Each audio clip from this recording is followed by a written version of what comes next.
नमस्कार। आज हम भारतीय संविधान के एक ऐसे हिस्से की गहराई में उतर रहे हैं जिसे अक्सर इसकी आत्मा कहा जाता है। मौलिक अधिकार। हमारे पास जो स्रोत हैं वो संवैधानिक अनुच्छेदों पर सीधे साधे नोट्स हैं। पर हमारा मिशन सिर्फ इन अनुच्छेदों को पढ़ना नहीं है, बल्कि इनके पीछे की ताकत, इनके मतलब और ये हमारी रोजमर्रा की जिंदगी को कैसे छूते हैं उसे समझना है। बिल्कुल।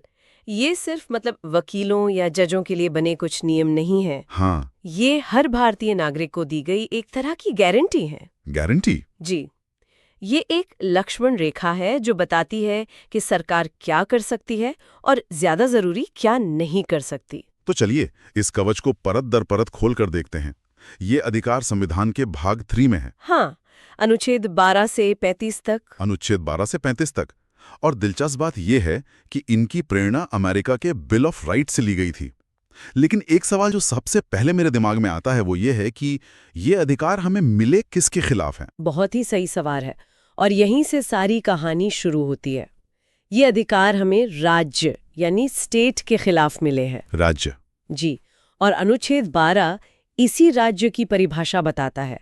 इसमें आपकी केंद्र सरकार, संसद, राज्यों की सरकारें, अच्छा। नगरपालिका, पंचायत, सरकारी कंपनियां जैसे LIC या ONGC, ये सब कुछ आ जाता है। मतलब दायरा बहुत ही बड़ा रखा गया है। हाँ बिल्कुल। मूल रूप से सरकार या सरकार से जुड़ी कोई भी संस्था जो आपके जीवन पर असर डाल सकती है वो राज्य के दायरे में है, ताकि कोई बच ना सके। एग्जैक्टली। और फिर तुरंत आता है अनुच्छेद 13 जो इन अधिकारों को असली ताकत देता है। अच्छा। वो कैसे?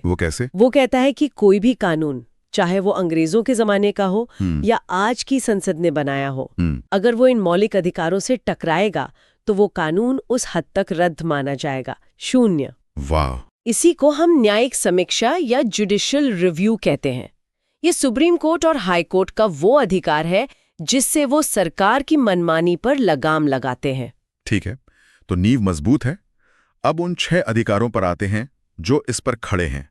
पहला और सबसे बुनियादी, समानता का अधिकार। जी, अनुच्छेद 14 से 18 तक। हाँ, तो अनुच्छेद 14 कहता है कानून के समक्ष समानता और कानूनों का समान संरक्षण। ये सुनने में तो एक जैसे लगते हैं, इनमें कोई फर्क है? फर्क बहुत बारीक है लेकिन बहुत जरूरी। देखिए, कानून के समक्ष समानता, इसका मतलब है कोई VIP नहीं। कोई VIP नहीं। कानून के सामने प्रधानमंत्री और एक आम नागरिक सब एक ही लाइन में खड़े हैं। ये भेदभाव को रोकता है। ओके। और कानूनों का समान संरक्षण कहता है कि जो लोग एक जैसी स्थिति में हैं, उन पर एक जैसा कानून लागू होगा। यह समानता सुनिश्चित करता है। अच्छा, कोई उदाहरण? जैसे इनकम टैक्स। आप सभी इनकम टैक्स देने वालों पर एक ही नियम नहीं लगा सकते। सही बात है। कम कमाने वालों पर कम टैक्स और ज्यादा कमाने वालों पर ज्यादा टैक्स लगाना, यही समान संरक्षण है। इसे ही तर्कसंगत वर्गीकरण कहते हैं। समझ गया। तो ये विरोधाभास नहीं है। अब अनुच्छेद 15 पर आते हैं। ये कहता है कि धर्म, नस्ल, जाति, लिंग या जन्म स्थान के आधार पर कोई भेदभाव नहीं होगा। जी। लेकिन फिर इसी में लिखा है कि महिलाओं और बच्चों के लिए विशेष प्रावधान बनाए जा सकते हैं। ये तो विरोधाभास लगता है। देखिए, ये विरोधाभास नहीं है, बल्कि समानता को असलियत में लाने का तरीका है। संविधान बनाने वाले जानते थे कि समाज में कुछ वर्ग वो हजारों सालों से पिछड़े हुए हैं। आप इसे एक रेस की तरह सोचे। एक धावक फिनिश लाइन से 100 मीटर पीछे खड़ा है और दूसरा फिनिश लाइन पर, तो आप ये नहीं कह सकते कि चलो अब सब बराबर हैं, दौड़ो। नहीं कह सकते। आपको उस पीछे वाले धावक को थोड़ी बढ़त देनी होगी। यही है सकारात्मक कार्रवाई या अफर्मेटिव एक्शन। महिलाओं, बच्चों या पिछड़े वर्गों के लिए विशेष प्रावधान इसी सोच पर आधारित है, ताकि असल में बराबरी आ सके। बिल्कुल। और यही तर्क अनुच्छेद 16 में भी दिखता है, जो सरकारी नौकरियों में अवसर की समानता की बात करता है, लेकिन साथ ही आरक्षण का प्रावधान भी करता है। जी, मकसद कागजी समानता नहीं बल्कि वास्तविक समानता है। और इसी सिलसिले को पूरा करते हैं अनुच्छेद 17 और 18। अस्पृश्यता का अंत। हाँ, अनुच्छेद 17 अस्पृश्यता यानी छुआछूत को एक दंडनीय अपराध बनाता है और अनुच्छेद 18 राजा, महाराजा, राय बहादुर जैसी उपाधियों को खत्म करता है, ताकि लोगों के बीच कोई बनावटी हैसियत न रहे। सही कहा। तो समानता का अधिकार सिर्फ भेदभाव को नहीं रोकता, बल्कि समाज के कुछ वर्गों को ऊपर उठाने में भी मदद करता है। लेकिन बराबरी का क्या फायदा अगर आपको अपनी बात कहने की ही आजादी ना हो? यहीं से हमारा अगला बड़ा अधिकार आता है, स्वतंत्रता का अधिकार। हाँ, ये अनुच्छेद 19 से 22 तक है और इसका दिल है अनुच्छेद 19 जो हमें 6 तरह की आजादी देता है। 6 आजादियां? जी, बोलने और अपनी बात रखने की, शांति से सभा करने की, संगठन बनाने की, देश में कहीं भी आने जाने की, कहीं भी बस जाने की और कोई भी काम धंधा करने की। ये तो लोकतंत्र की ऑक्सीजन है। बिल्कुल। लेकिन इन पर उचित प्रतिबंध यानी रीजनेबल रिस्ट्रिक्शंस भी तो लगाए जा सकते हैं ना। तो फिर ये सवाल उठता है कि क्या उचित है और क्या नहीं, ये कौन तय करेगा? ये तो सरकार के लिए एक बड़ा लूपहोल हो सकता है। बहुत महत्वपूर्ण सवाल है और इसका जवाब है अदालतें। अच्छा। सरकार अपनी मर्जी से किसी भी प्रतिबंध को उचित नहीं कह सकती।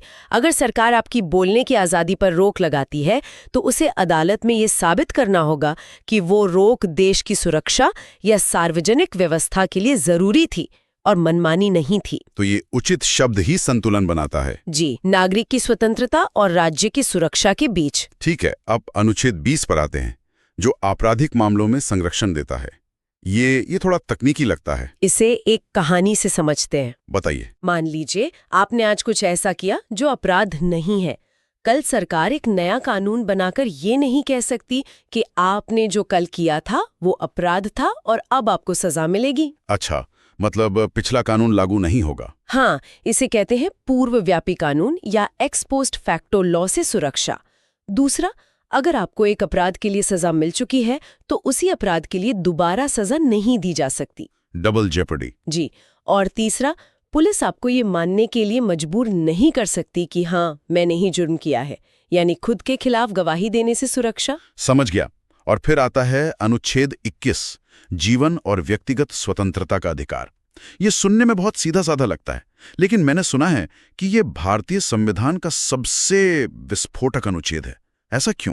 क्योंकि सुप्रीम कोर्ट ने इस एक लाइन की व्याख्या करके नागरिक अधिकारों की पूरी दुनिया ही बदल दी। अच्छा। शुरू में इसका मतलब बस इतना था कि सरकार कानून की प्रक्रिया के बिना आपको मार नहीं सकती या जेल में नहीं डाल सकती।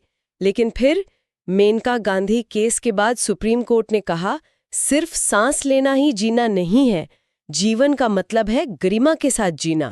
और बस वहीं से इस अनुच्छेद का दायरा बढ़ता ही चला गया। मतलब इसमें क्या-क्या शामिल हो गया फिर? आज इसमें निजता का अधिकार, साफ पर्यावरण में जीने का अधिकार, आजीविका का अधिकार, सोने का अधिकार और यहाँ तक कि मुफ्त कानूनी सहायता का अधिकार भी शामिल है। अरे वाह! ये एक जीवित अनुच्छेद है जो समाज की जरूरतों के साथ साथ विकसित होता रहता है। और इसी के तहत शिक्षा का अधिकार भी आया है ना? बिल्कुल। इसी के विस्तार के तौर पर अनुच्छेद 21A जोड़ा गया जो 6 से 14 साल के बच्चों को मुफ्त और अनिवार्य शिक्षा का मौलिक अधिकार देता है। यह दिखाता है कि कैसे जीवन के अधिकार को एक सार्थक जीवन के अधिकार के रूप में समझा गया। कमाल है। और इस श्रेणी का आखिरी अनुच्छेद 22 गिरफ्तारी और हिरासत से बचाता है। हाँ, कल्पना कीजिए कि आपको सिर्फ एक शक की बिना पर गिरफ्तार कर लिया गया है। अनुच्छेद 22 आपको तुरंत 3 अधिकार देता है। कौन कौन से? पहला, आपको पूछने का हक है, भाई क्यों गिरफ्तार कर रहे हो। दूसरा, आप अपने वकील को फोन कर सकते हैं। और तीसरा, पुलिस को 24 घंटे के अंदर आपको जज के सामने पेश करना ही होगा। ये तो पुलिस की मनमानी पर एक बहुत बड़ी रोक है। बहुत बड़ी। बहुत खूब। अब जल्दी से बाकी के अधिकारों को भी देख लेते हैं। तीसरा है शोषण के विरुद्ध अधिकार। ये अनुच्छेद 23 और 24 में है। अनुच्छेद 23 इंसानों की खरीद फरोख्त, बेगार और बंधुआ मजदूरी पर रोक लगाता है। और इसकी खास बात यह है कि ये अधिकार सिर्फ सरकार के खिलाफ नहीं बल्कि आम नागरिकों के खिलाफ भी है। अच्छा, ये जरूरी है। और अनुच्छेद 24 14 साल से कम उम्र के बच्चों को फैक्ट्री या खदान जैसी खतरनाक जगहों पर काम करने से रोकता है। फिर आता है चौथा अधिकार, धर्म की स्वतंत्रता का अधिकार, जो भारत जैसे देश के लिए बहुत जरूरी है। हाँ, अनुच्छेद 25 से 28 तक ये हर व्यक्ति को अपना धर्म मानने, उसका आचरण करने और प्रचार करने की आज़ादी देता है। ठीक है। धार्मिक संस्थाओं को अपने मामले संभालने की आज़ादी देता है और ये भी कहता है कि सरकार किसी एक धर्म को बढ़ावा देने के लिए टैक्स नहीं लगा सकती। और सरकारी स्कूलों में धार्मिक शिक्षा नहीं दी जाएगी। ये भारत की धर्मनिरपेक्षता की नींव है। बिल्कुल। और पांचवा है सांस्कृतिक और शैक्षिक अधिकार। जी, ये अल्पसंख्यकों के लिए है ना? जी बिल्कुल। अनुच्छेद 29 और 30 ये भारत की विविधता का सम्मान करते हैं। ये कहते हैं कि अगर किसी समुदाय की अपनी अलग भाषा, लिपि या संस्कृति है तो उसे बचाने का पूरा अधिकार है। और अल्पसंख्यक समुदायों को अपनी पसंद के स्कूल, कॉलेज खोलने और चलाने का भी अधिकार है। ठीक है, तो हमने 5 अधिकार देख लिए, लेकिन अगर सरकार इनमें से किसी अधिकार का उल्लंघन करे तो हम क्या कर सकते हैं? यहीं पर छठा और सबसे महत्वपूर्ण अधिकार आता है, संवैधानिक उपचारों का अधिकार। डॉक्टर अंबेडकर ने इसे संविधान का हृदय और आत्मा कहा था। क्यों?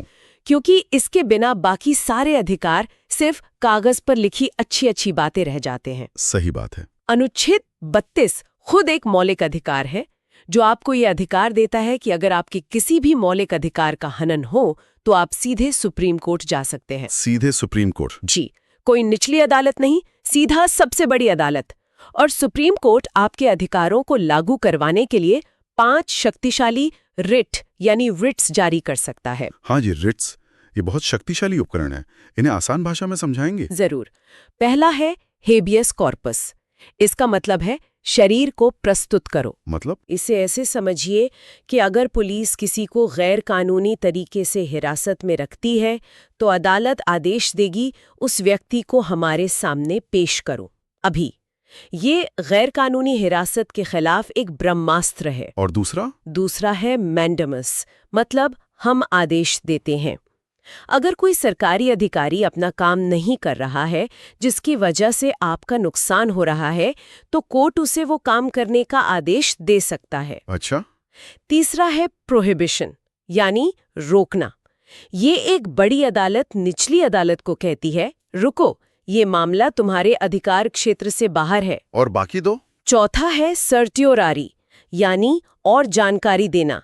जब बड़ी अदालत को लगता है कि निचली अदालत ने कोई फैसला गलत दिया है तो वो उस केस को अपने पास मंगाकर फैसले को रद्द कर सकती है। ओके।